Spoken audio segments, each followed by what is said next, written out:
When was the last time you had a burger? How did it taste? Was it juicy? Are you worried about food whenever you buy it from a fast food place? Well, I reckon you will after hearing about burgers made of human flesh.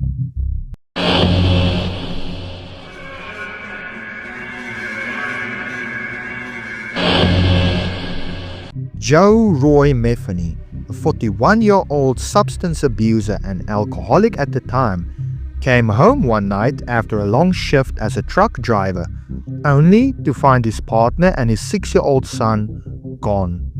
She upped and left him, taking the child with her. According to him, she was a substance addict as well, and after about 6 months of her being missing with the child, he found out that she left him for another man, and this man had her selling herself into sex work for substance money. Unfortunately, she and her partner was caught with substances and arrested, and later released, leading to the child being taken off of them for child abuse and neglect.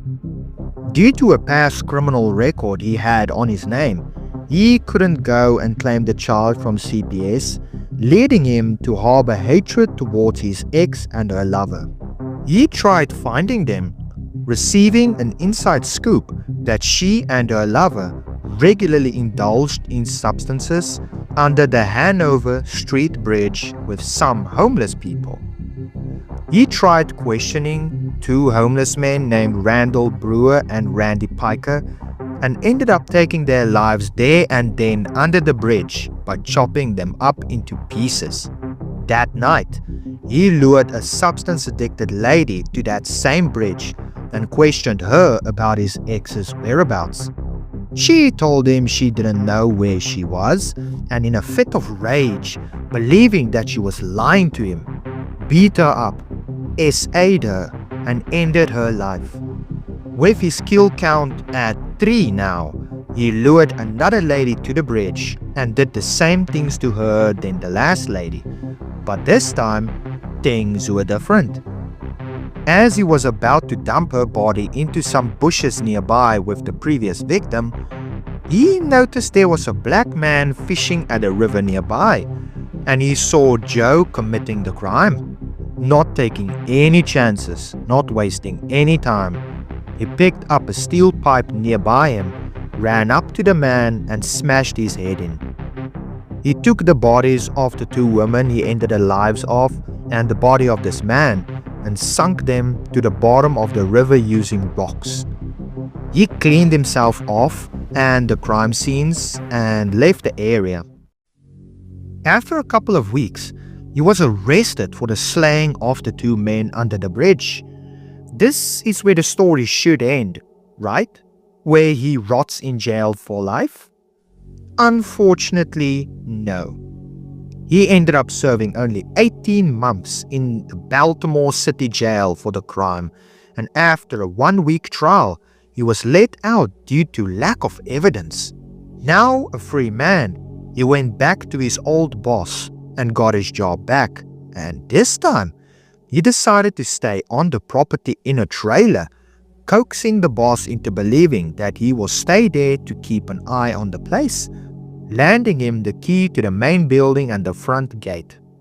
Not long after moving into the trailer, he lured 2 more substance-addicted ladies to the trailer, ended their lives and chopped their bodies up. What did he do with these chopped up bodies? He filled a few Tupperware containers with the flesh and froze it.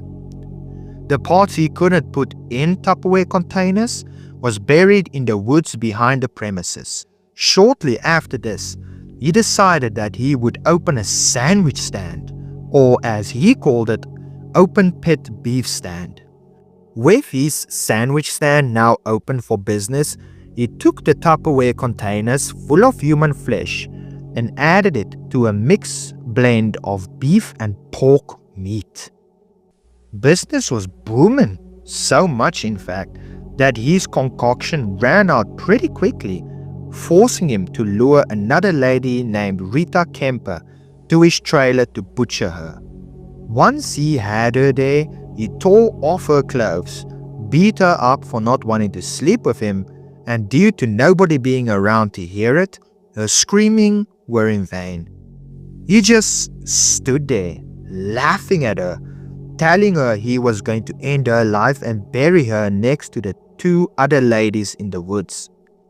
For some unstated reason, he turned around, lending her a valuable moment to get up and run out of the trailer.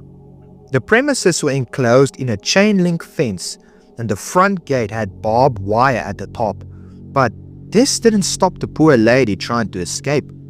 Next to the fence was a stack of wooden pallets, and with her escape route in view, she scaled them and got out. Once she reached the main road, a man in a pickup truck took her to the nearest gas station where the 2 of them called the police. You would think he would flee, right? I mean, that's what any logical thinking criminal would do so they won't get caught. No. He took her clothes and the key to the front gate of the premises, and as he opened the gate, a police vehicle showed up and ordered him down onto the ground, ending his reign of terror. The police interrogated him, looking for his confessions and the burial sites of the 2 ladies he buried in the woods behind his trailer. The digging up process wasn't fast and it wasn't easy, as he buried them in 7 different holes. He had absolutely no remorse for the crimes he committed. He did, however, feel bad for one thing: that he didn't get to end the lives of his ex and her partner. He had confessed to taking the lives of plus minus 12 people, with some of those having no proof other than his confessions. He was charged with the killings they had evidence of, and he was sentenced to life without the possibility of parole. Joe was found deceased in his jail cell on August 5th, 2017, at the age of 62. What an absolute scumbag of a man, ending the lives of so many people who didn't deserve any of it.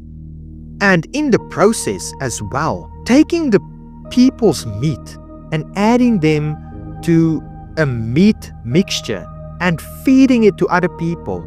I can only imagine the psychological damage that must have had on the people that ate from that food stand of his. Like, imagine seeing this guy on the news confessing to adding human meat to his sandwiches that he sold, and you remember that you ate from that sandwich shop and you thought to yourself, wow, this sandwich is so nice, and in the meantime you're actually eating a human being. That is the most horrific thing I can't even comprehend that. Like, that would ruin me. If for me personally, that would ruin me to the point where I wouldn't even be able to trust anything that I eat anymore that I haven't made myself. Like, if I found out I by accident ate someone or ate people without my knowledge, without my consent, I would never ever eat out again. I would just go and make my own food at that point. That would psychologically ruin me. And I will say I honestly hope that these people that found out that they ate other people, I hope that they get the help that they need psychologically and that they get past that, because that is horrific, man. That is disturbing. But anyways, this guy was an absolute scumbag, and I do have a couple of thoughts on why specifically he went after women who were substance abusers.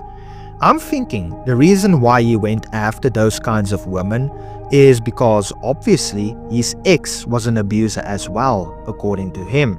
So she would have contacts or friends who he could follow up on. Another reason might be because he wanted to end the life of his ex and couldn't find her. So perhaps ending the lives of these women gave him some feeling of satisfaction or progress.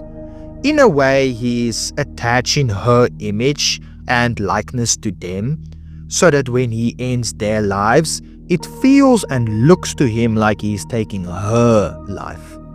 In some sick and twisted way, this was another one of his substances, chasing the high of feeling like he is ending her life, only to feel the small high and chase the next one until he finds her and makes her pay. When it comes to the claims of him putting human meat in the sandwiches, we don't have absolute concrete proof of that, just once again him claiming to have done that. I can totally believe that he would do something like that, seeing how sick and twisted he was, ending the lives of so many people. And also he did have a confession at the court hearing where he was basically saying he doesn't have any remorse, and he was even making a joke about warning the people listening to be like, hey, next time you eat a sandwich or eat food from a place, think twice, because you never know what you could be eating or who you could be eating. That is so messed up. Like, who says something like that? An absolute scumbag, messed up person would say something like that. Like, he's literally trying to fearmonger you into not eating anything anymore, because he's like, oh, you never know what you might be eating, you never know who you might be eating, so be careful. You know, it's the psychological things that this guy does to you is just, it's crazy, for real. It's disturbing, and I'm honestly very sorry for the families that lost these people, that lost the women and the men that unfortunately fell under his reign of terror. I'm so sorry for them, and I hope that they manage to get past that and move on with their lives. Thank you for making it to the end of the video. If you liked what you saw, then tap the like button and share with others you think might be interested as well. Feel free to comment down below your thoughts and opinions, and subscribe to soothe that fascination.